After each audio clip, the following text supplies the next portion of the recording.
To VT news లక్ష్యం సమాజహితం. నేను మీ కావ్య. ముందుగా హెడ్లైన్స్ చూద్దాం.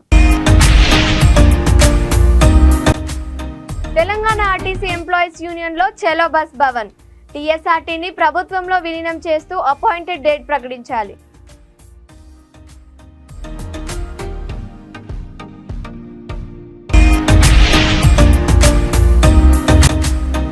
తిరుమలలో కళ్యాణ మండపం, వసతి గృహం ఏర్పాటు చేయిస్తా.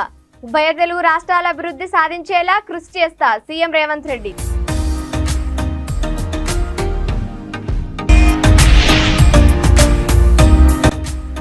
పెండింగ్ బిల్లులు చెల్లించిన తర్వాతే పంచాయతీ ఎన్నికలు నిర్వహించాలి. రాష్ట్ర ఎన్నికల సంఘం కార్యాలయం వద్ద తెలంగాణ సర్పంచుల ఆందోళన.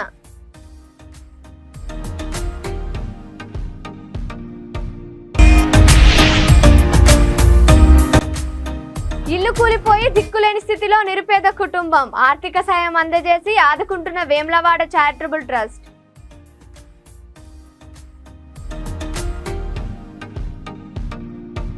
టీఎస్ఆర్టీని ప్రభుత్వంలో విలీనం చేస్తూ వెంటనే అపాయింటెడ్ డేట్ ను ప్రకటించాలని టీఎస్ఆర్టీసీ ఎంప్లాయీస్ యూనియన్ రాష్ట్ర అధ్యక్షులు ఎస్ బాబు, ప్రధాన కార్యదర్శి సి వెంకన్న డిమాండ్ చేశారు. తెలంగాణ ఆర్టీసీ ఎంప్లాయీస్ యూనియన్ చలో బస్ భవన్ కార్యక్రమంలో భాగంగా బంగ్లింగంపల్లిలోని విఎస్టీ ఫంక్షన్ హాల్లో కార్మికులతో సమావేశం నిర్వహించారు. ఈ సమావేశానికి టీఎస్ఆర్టీసీ ఎంప్లాయీస్ యూనియన్ రాష్ట్ర అధ్యక్షులు ఎస్ బాబు, ఈ వెంకన్న హాజరై మాట్లాడుతూ ఆర్టీసీలో ట్రేడ్ యూనియన్లపై గత ప్రభుత్వం ఉక్కుపాదం మోపిందని, ప్రభుత్వ విధానాల ద్వారా కార్మిక వర్గ అనేది ఇబ్బందులు ఎదుర్కొంటుందన్నారు. ఈ సమావేశంలో గౌరవ అధ్యక్షులు పద్మాకర్, వర్కింగ్ ప్రెసిడెంట్ మహమ్మద్ అలీ, నాయకులు అప్పారావు, రఘువులు, భాస్కర్ రావు, బి జ్యోతి, ఏ జ్యోతి, అరుణకుమారి, త్రిలోచన పాల్గొన్నారు.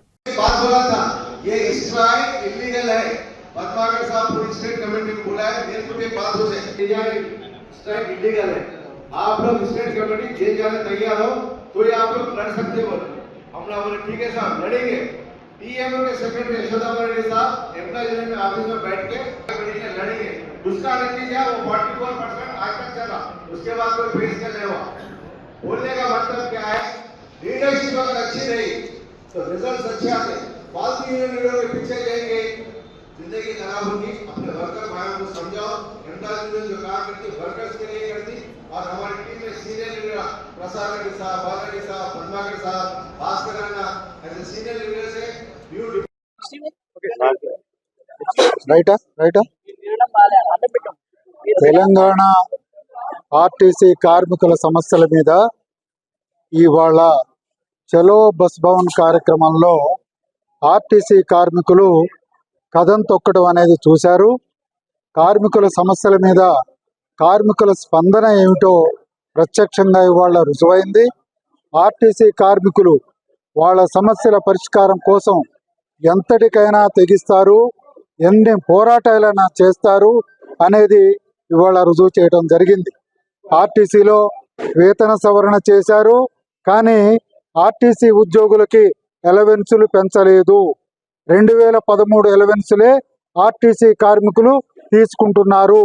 ఇది చాలా అన్యాయం, దురదృష్టకరం.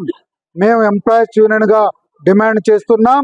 ఆర్టీసీ 2017 వేతన సవరణ జరిగింది, ఎలవెన్సులు జరగలేదు. అలవెన్సుల వేతన సవరణ కూడా జరిపి రేపు జూన్ మాసం జీతంలో ఆర్టీసీ కార్మికులకి కొత్త వేతనంతో పాటు కొత్త ఎలవెన్సులు కూడా ఇవ్వాలని ఎంప్లాయీస్ యూనియన్ డిమాండ్ చేస్తోంది.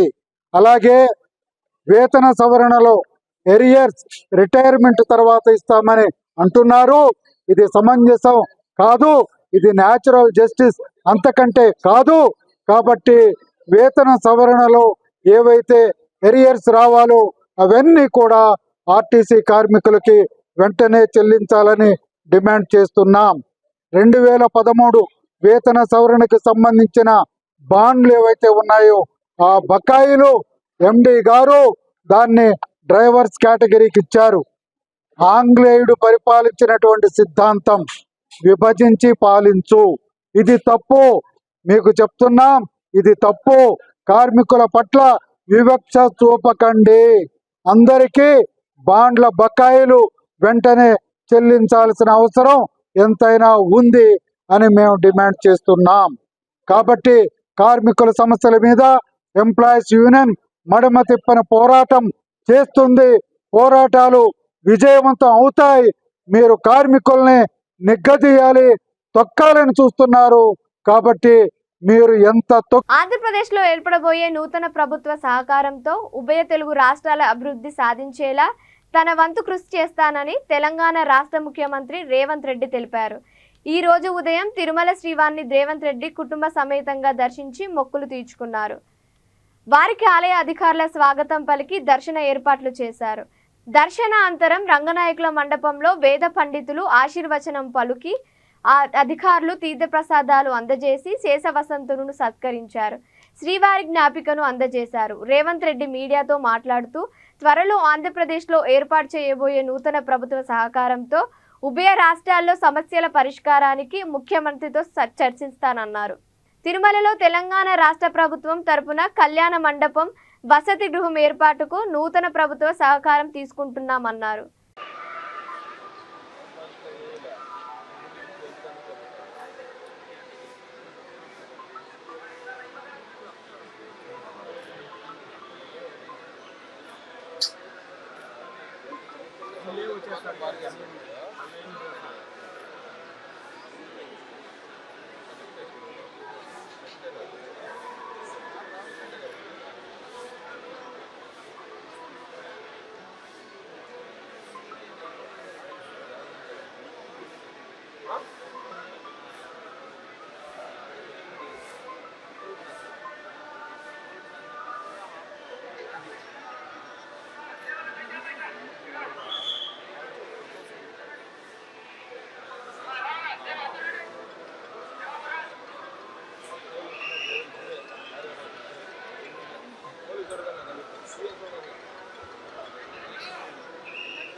సార్ ఆయన ముందుకు వెళ్ళము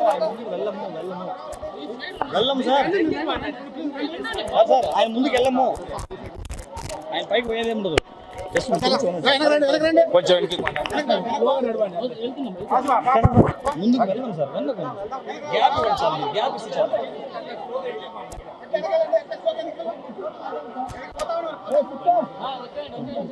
ముందుకైనా పోవాలి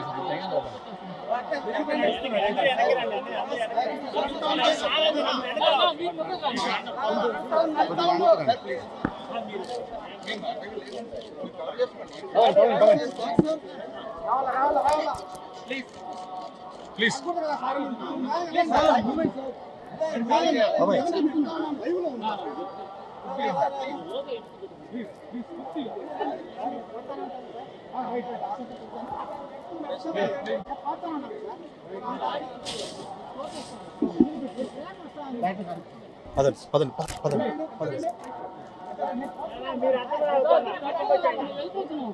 sir 1 second sir. Hyderabad Masab tank లోని రాష్ట్ర ఎన్నికల సంఘం కార్యాలయం వద్ద తెలంగాణ సర్పంచుల సంఘం ఆధ్వర్యంలో సర్పంచుల ఆందోళనకు దిగారు. గ్రామ పంచాయతీ పెండింగ్ బిల్లులు చెల్లించిన తర్వాతనే స్థానిక సంస్థలు ఎన్నికలు నిర్వహించాలని సర్పంచుల ఎన్నికల కమిషన్ కలిసి వినతి పత్రం అందజేశారు. తెలంగాణ సర్పంచుల సంఘం రాష్ట్ర అధ్యక్షుడు సిర్వి యాదయ్య గౌడ్ మాట్లాడుతూ ప్రజాప్రభుత్వం అంటున్న కాంగ్రెస్ ప్రభుత్వం సర్పంచుల పెండింగ్ బిల్లులపై నిర్లక్ష్యం చేస్తోందని విమర్శించారు. సర్పంచుల పెండింగ్ బిల్లులు చెల్లించకుండా ఎన్నికలు నిర్వహించాలని చూస్తే ప్రభుత్వం పైన తిరుగుబాటు చేసేందుకు సర్పంచులు సిద్ధంగా ఉన్నామని హెచ్చరించారు.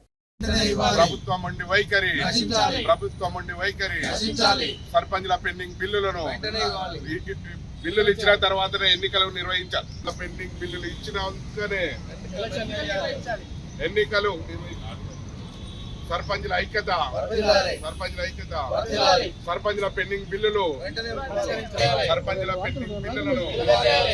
పెండింగ్ బిల్లులను గ్రామాల్లో అభివృద్ధి చేసిన సర్పంచుల పెండింగ్ బిల్లులను, సర్పంచుల అభివృద్ధి చేసిన పనుల పెండింగ్ బిల్లులను ప్రభుత్వం నుండి వైఖరి సర్పంచుల పెండింగ్ బిల్లులను గ్రామాల్లో అభివృద్ధి పనులు చేసిన సర్పంచుల పెండింగ్ బిల్లులను ప్రభుత్వం నుండి వైఖరి సర్పంచుల పెండింగ్ బిల్లులను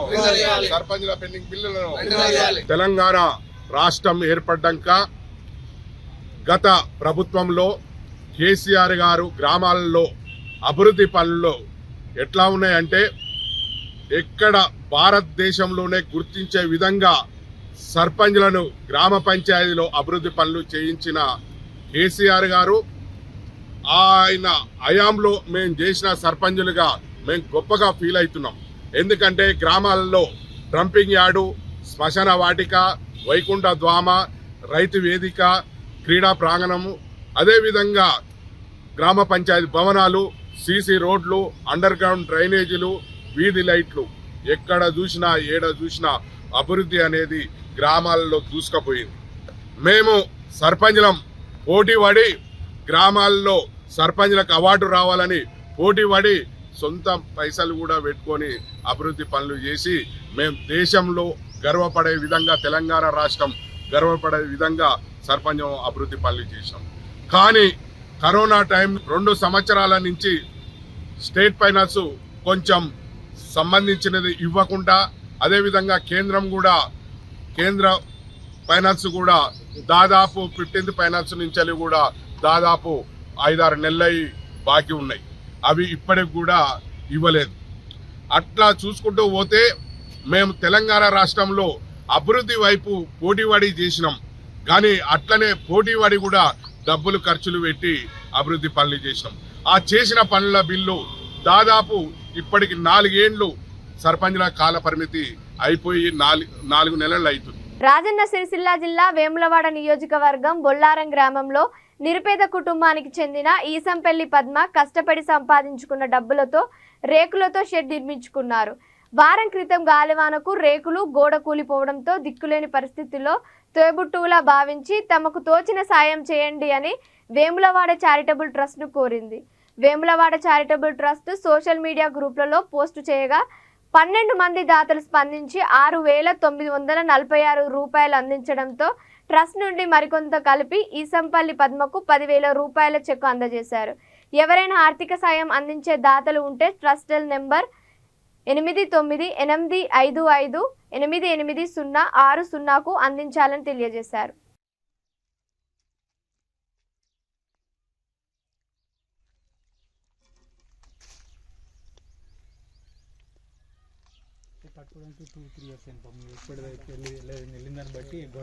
ఎవరమ్మా పద్మ అంటే మీరా? ఎప్పుడైందమ్మా ఇది?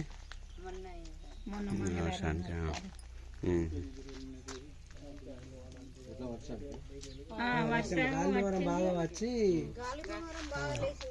గాలికి లేచి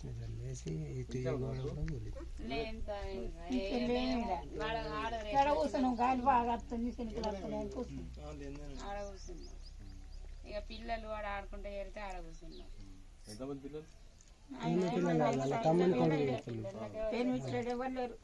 మీరేం చేస్తారమ్మా? బీడీలు చేస్తారా? ఏం చేస్తారు మీరు? సైకిల్ పోతారా?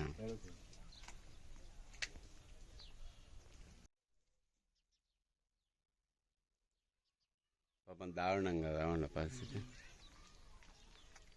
రాజన్న సిరిసిల్ల జిల్లా వేములవాడ రూరల్ మండలం బొల్లారం గ్రామంలో గత 4 రోజుల క్రితం అతి గాలి దుమారం దృష్ట్యా ఈసంపల్లి పద్మ గారు మా బొల్లారం గ్రామం ఆడపడిచినటువంటి పద్మక్క గారి దురదృష్టవశాత్తు గాలి దూరానికి రేకులు కొట్టుకుపోయి ఎక్కడో పడడం జరిగింది. నిరుపేద కుటుంబానికి చెందినవారు కాబట్టి ఇదివరకే మా యొక్క సార్ గారు అయినటువంటి మైచాట ప్లాస్ట్ మధుమహేష్ సార్ గారికి మేము మా బొల్లారం గ్రామానికి ఏ పేదింటికి బాధ వచ్చినా మేము సార్ గారికి ప్రతి విషయంలో మేము సార్ గారికి పంచుతుంటాం మా సహాయక భాగాలు. సార్ గారు మాకు దేవుడు ఉన్నారో లేదో తెలియదు కానీ మా సార్ గారు కానీ మైచాట ట్రస్ట్ కానీ మా బొల్లారం గ్రామానికి ఒక తల్లిదండ్రి లాగా మాకు సహాయ సహకారాలు ఎప్పుడు చేస్తూ ఉంటున్నారు. దయచేసి మేము మా యొక్క గ్రామం ఆడపడుతున్నటువంటి ఈ యొక్క బాధను సార్ గారు చెప్పుకోగానే సార్ గారు తోచినంత ఆ గ్రూప్లో పోస్ట్ పెట్టడం వల్ల ఈరోజు మా మైక్ చారిటబుల్ ట్రస్ట్ ద్వారా ఒక 10,000 రూపాయలు ఆర్థిక సాయం చేయడం జరిగింది. ఆ దాతలకు మరియు మై చారిటబుల్ ఉన్నటువంటి ప్రతి ఒక్కరికి మా యొక్క ఆడపడుచు తరఫున మరియు మా బొల్లారం గ్రామ ప్రజల తరఫున నా నమస్కారం తెలియజేస్తూ ధన్యవాదాలు తెలియజేస్తున్నాను. ఇలాంటి సహాయ సహకారాలు ఎల్లప్పుడూ మనస్ఫూర్తిగా ఉండాలని కోరుకుంటూ వేములవాడ రాజన్న ఆశీస్సుల ద్వారా కూడా మై చారిటబుల్ అందరూ పనిచేసిన వారికి పై హోదాలు ఉండాలని కోరుకుంటూ ఈ అవకాశం ప్రతి ఒక్కరికి ధన్యవాదాలు తెలియజేస్తూ మధుమేహ సార్ కూడా మా బొల్లారం గ్రామ తరఫున మరియు మా పెద్దింటి ఆడపడుచు తరఫున ధన్యవాదాలు తెలియజేస్తున్నాను. మహబూబాబాద్ జిల్లా సమీకృత కలెక్టర్ ఆఫీస్ డిఈఓ కార్యాలయంలో తనకు కులం పేరుతో దూషించారంటూ గిరిజన మహిళ అవుట్సోర్సింగ్ ఉద్యోగి ఆవేదన వ్యక్తం చేశారు. గత 20 రోజులుగా నిరసన వ్యక్తం చేస్తున్న గిరిజన మహిళ పార్వతిని సేవాలాల్ సేన ఆమెను పరామర్శించి మద్దతు తెలిపింది. అనంతరం సేవాలాల్ సేన రాష్ట్ర కమిటీ సభ్యులు ధరావత్ వెంకన్న నాయక్ మాట్లాడుతూ 2017 నుండి అవుట్సోర్సింగ్ విధానంలో అటెండర్గా విధులు నిర్వహిస్తున్న గిరిజన మహిళను కులం పేరుతో డిఈఓ హేళన చేస్తున్నారని తెలిపారు. డిఈఓ రామారావుపై వెంటనే కలెక్టర్ స్పందించి చర్యలు తీసుకొని పార్వతికి న్యాయం చేయాలని వెంకన్న నాయక్ కోరారు. లేని పక్షంలో అన్ని ప్రజా సంఘాలు కుల సంఘాలను కలుపుకొని పోరాటాన్ని ఉధృతం చేస్తామని అన్నారు. ఈ కార్యక్రమంలో సేవాలాల్ సేన జిల్లా అధ్యక్షులు గుగులోతు దందులాల్ నాయక్, సేవాలాల్ సేవ నాయకులు పాల్గొన్నారు.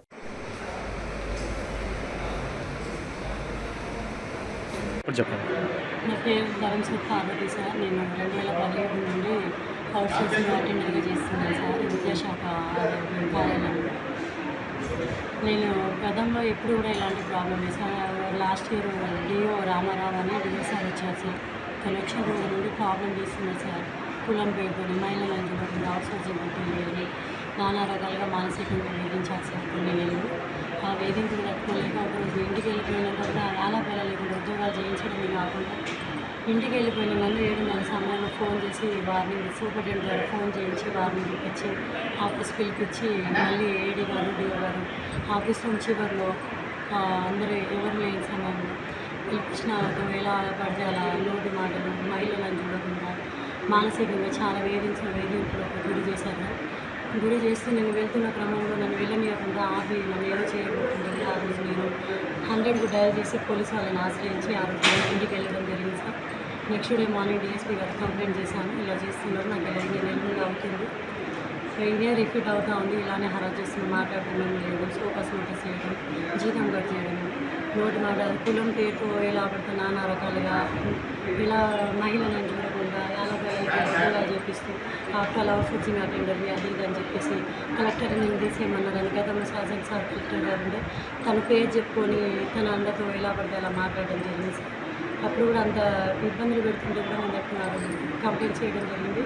నెక్స్ట్ డే డిఎస్పీ ఆశ్రయంతో కలెక్టర్ గారిని కలవడం జరిగింది సార్. కలెక్టర్ గారు నాకు డిఓ గారిని పిలిచి మాట్లాడాలని తెలీదు, కానీ ఆ రోజు నుండి ఏప్రిల్ ఈ నెల 1వ తారీఖుకి ఎలాంటి ప్రాబ్లం లేదు సార్ నాకు. కానీ ఇప్పుడు ఏప్రిల్ 24వ తారీఖు నాకు రెన్యువల్ రీఎంగేజ్ పర్ఫార్మెన్స్ మీద సైన్ చేయాలి. ఆ రీఎంగేజ్ నేను చేయకుండా ఉండడమే కాకుండా నేను చెయ్యను, రేపటి నుంచి ఉద్యోగానికి రావద్దు, నేను ఉద్యోగం నుంచి తొలగించేసిన అని చెప్పేసి స్టాఫ్ ఎవరితో మాట్లాడలేకుండా నాకు స్టాఫ్ పని చెప్పట్లేదు. కూర్చున్న స్టూల్ కూడా ఛాంబర్లో పెట్టుకున్నారు సార్. సైన్ చేయవలసిన రిజిస్టర్ కూడా దాచుకొని స్టాఫ్ వాళ్ళే పెట్టుకోవడం, మళ్ళీ తీసుకొని దాచుకోవడం ఇస్తున్నారు సార్. ఇదేంటి నన్ను ఇలా నాది పొరపాటు ఉంటే మన్నించి క్షమించి నేను ఎక్కడ డిక్టేషన్లో పంపించండి, కానీ నా పుట్టిన కుటుంబాన్ని రోడ్డు మీద అయిపోయింది, పెద్దవాళ్ళు సార్ ఇలా చేయొద్దంటే రిక్వెస్ట్ చేసుకోవడం జరిగింది డిఓ గారిని ఏడీ గారిని. ఆయన కూడా రెస్పాన్స్ లేకుండా నేను రిక్వెస్ట్ చేసుకుంటే లేచి బయటికి వెళ్ళి ఇక్కడ కింద కూర్చోబెట్టి ఎన్ని రోజులు అవుతుంది? 20 రోజులు అవుతుంది సార్. 1వ తారీఖు నుండి కింద కూర్చుంటున్నాను సార్. నేను 18 రోజులు ఏమవుతుంది 1వ తారీఖు నుండి కింద కూర్చుంటున్నాను. స్టూల్ ఏంటంటే తోటి అటెండర్ లేకపోతే డిఓ గారు లోపల పన్నుండి ఫైల్ పెట్టుకోవాలని చెప్పేసి అన్నారు. ఫైళ్ళ కోసం లోపల పెట్టించుకున్నానని అంటున్నారు సార్. ఎన్ని రోజుల కాంచి కుర్చీ లేకుంటే ఎట్లా బాగానే ఉంటుంది. రాజన్న సిరిసిల్ల జిల్లా గంభీరావుపేట మండలం నాగంపేట గ్రామంలో శ్రీ లక్ష్మీ నరసింహస్వామి 20వ వార్షిక బ్రహ్మోత్సవాలు ఘనంగా నిర్వహించారు. ఆలయ నిర్మాత వేముల లక్ష్మీ నరసయ్య లక్ష్మీ దంపతుల ఆధ్వర్యంలో లక్ష్మీ నరసింహస్వామి వారికి మొదటి రోజు అభిషేకం, 2వ రోజు హోమం, చివరి రోజు శ్రీ లక్ష్మీ నరసింహస్వామి కళ్యాణం జరిపించారు. కళ్యాణ కార్యక్రమాంతరం భక్తులకు తీర్థ ప్రసాదాలు, అన్నదాన కార్యక్రమం నిర్వహించారు. స్వామివారి కళ్యాణంలో వివిధ గ్రామాల భక్తులు పెద్ద సంఖ్యలో పాల్గొన్నారు. ఈ కార్యక్రమంలో ఆలయ నిర్మాత లక్ష్మీ నరసయ్య, ఆలయ అర్చకులు పంచరత్నాల మురళి, వేద పండితులు, గ్రామ ఎంపీటీసీ మురుగు నాగభూషణం, గ్రామ అభివృద్ధి కమిటీ సభ్యులు, ఆలయ కమిటీ సభ్యులు, ప్రజలు పాల్గొన్నారు.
జగిత్యాల జిల్లా కోరుట్ల నియోజకవర్గం మెట్పల్లి పట్టణంలోని కాంగ్రెస్ పార్టీ కార్యాలయంలో మాజీ ప్రధాని రాజీవ్ గాంధీ వర్ధంతి పురస్కరించుకొని ఆయన ఫోటోకు పూలమాలలు వేసి ఘనంగా నివాళులర్పించారు.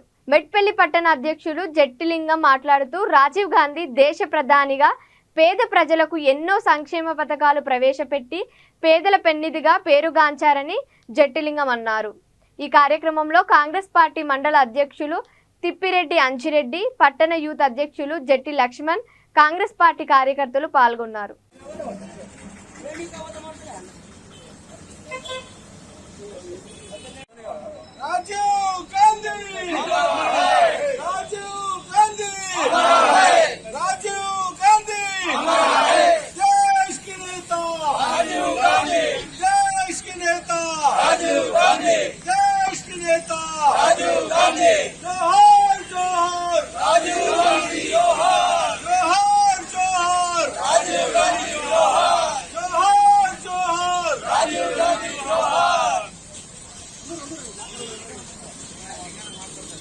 రాజీవ్ గాంధీ అకాల మరణం చెంది 33 సంవత్సరాల సందర్భంగా 33వ వర్ధంతి సందర్భంగా ఘన నివాళులు కాంగ్రెస్ పార్టీ పక్షాన పట్టణ కాంగ్రెస్ పార్టీ పక్షాన ఘన నివాళులు అర్పించడం జరిగింది.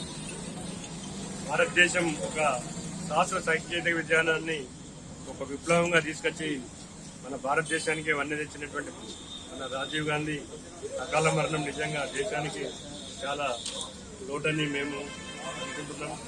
ఎందుకంటే సోనియా గాంధీ గారు రాజీవ్ గాంధీ చనిపోయిన తర్వాత ప్రధానమంత్రి పదవి తీసుకోవాలన్నా కూడా తీసుకోకుండా వారి కుటుంబం త్యాగాలు చేసినటువంటి వారి కుటుంబం నిజంగా మన భారతదేశం గర్వించదగ్గ విషయం. ప్రపంచ దేశాలలోనే ఒక టెక్నాలజీ అనే విప్లవాన్ని తీసుకొచ్చినటువంటి ఘనత ఈ రాజీవ్ గాంధీ గారికి దక్కుతుందని ఈ సందర్భంగా గుర్తు చేసుకుంటున్నాం. బులెటిన్ ముగించే ముందు హెడ్లైన్స్ మరోసారి. తెలంగాణ ఆర్టీసీ ఎంప్లాయీస్ యూనియన్ లో చలో బస్ భవన్. టీఎస్ఆర్టీని ప్రభుత్వంలో విలీనం చేస్తూ అపాయింటెడ్ డేట్ ప్రకటించాలి.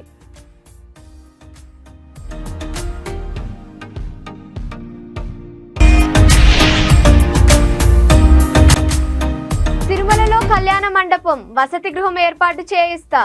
ఉభయ తెలుగు రాష్ట్రాల అభివృద్ధి సాధించేలా కృషి చేస్తా సీఎం రేవంత్ రెడ్డి.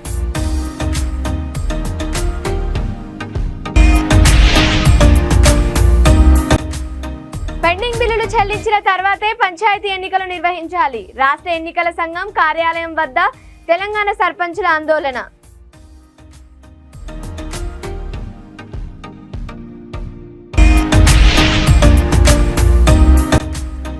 ఇల్లు కూలిపోయి దిక్కులేని స్థితిలో నిరుపేద కుటుంబం. ఆర్థిక సాయం అందజేసి ఆదుకుంటున్న వేములవాడ చారిటబుల్ ట్రస్ట్.